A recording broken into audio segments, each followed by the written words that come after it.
Loué soit Jésus-Christ, vrai Dieu et vrai homme. Sa paix soit avec vous.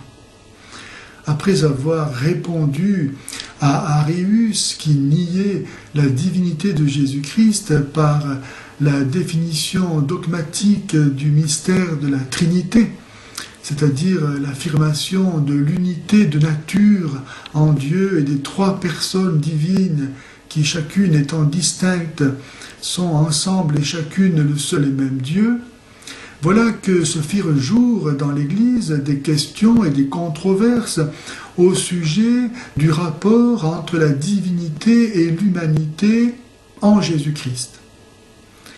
Est-ce que Jésus-Christ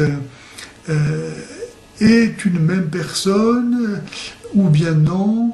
Quel est le rapport entre ces deux natures humaines et divines? Pour Nestorius, évêque de Constantinople, les deux natures, divines et humaines, sont si bien séparées qu'elles appartiennent à deux personnes différentes.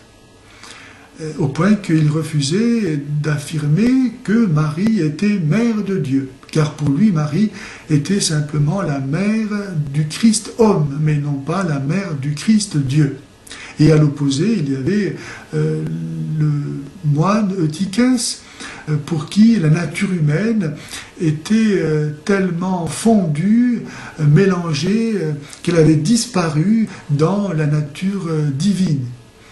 Dans les deux cas, Dieu, le Verbe de Dieu, n'aurait pas pu assumer notre nature humaine, vraiment, n'aurait pas pu être un vrai homme, et donc n'aurait pas pu non plus sauver l'humanité.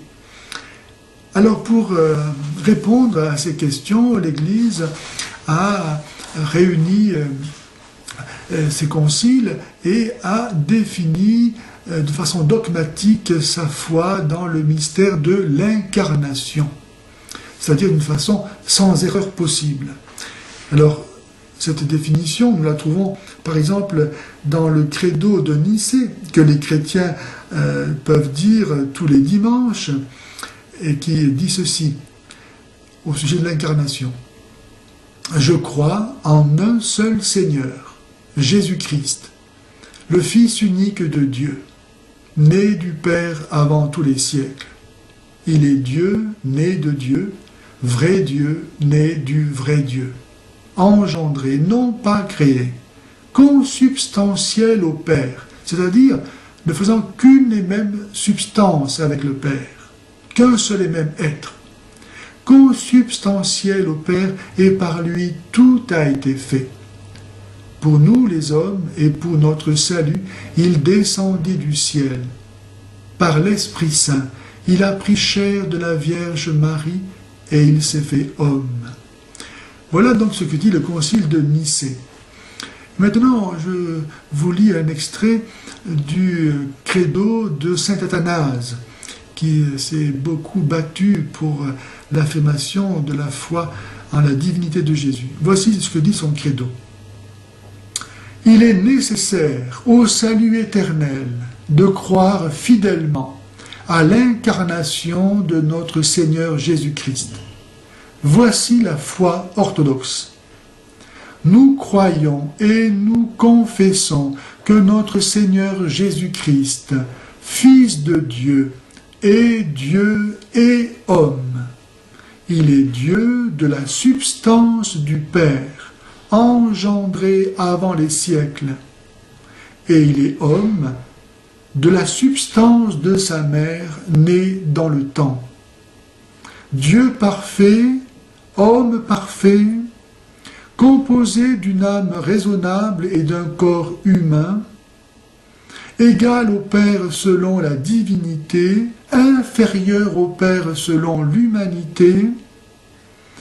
Bien qu'il soit Dieu et homme, il n'y a pas cependant deux Christ, mais un Christ, un, non parce que la divinité a passé dans la chair, mais parce que l'humanité a été assumée en Dieu.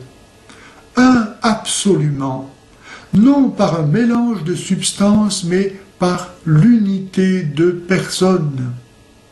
Car de même que l'âme raisonnable et le corps font un homme, De même, Dieu et l'homme font un Christ.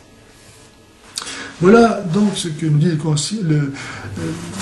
la foi de saint Athanase, qui était reconnue par l'Église.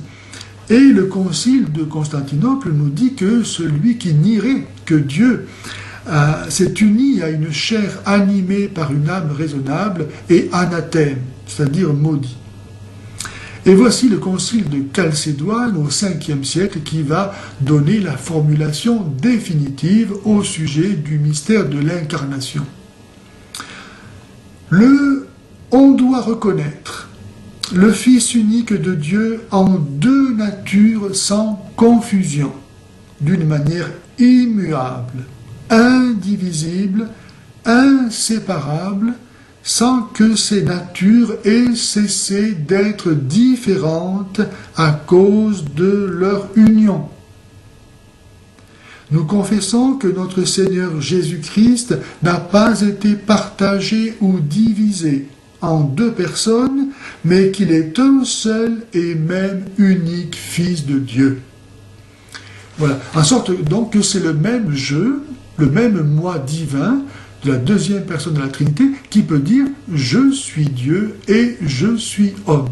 Et si on ne sait pas cela, on ne peut rien comprendre à la lecture de l'Évangile, dans lequel nous voyons Jésus tantôt ignorer des choses, avoir faim, etc. Et comment un Dieu pourrait-il avoir faim, souffrir et mourir?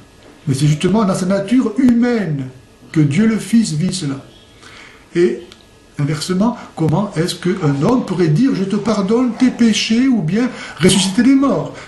On voit donc que c'est dans l'union de ces deux natures sans confusion appartenant au même moi divin que l'Évangile peut être lu et la vraie foi être donnée dans le mystère du Christ.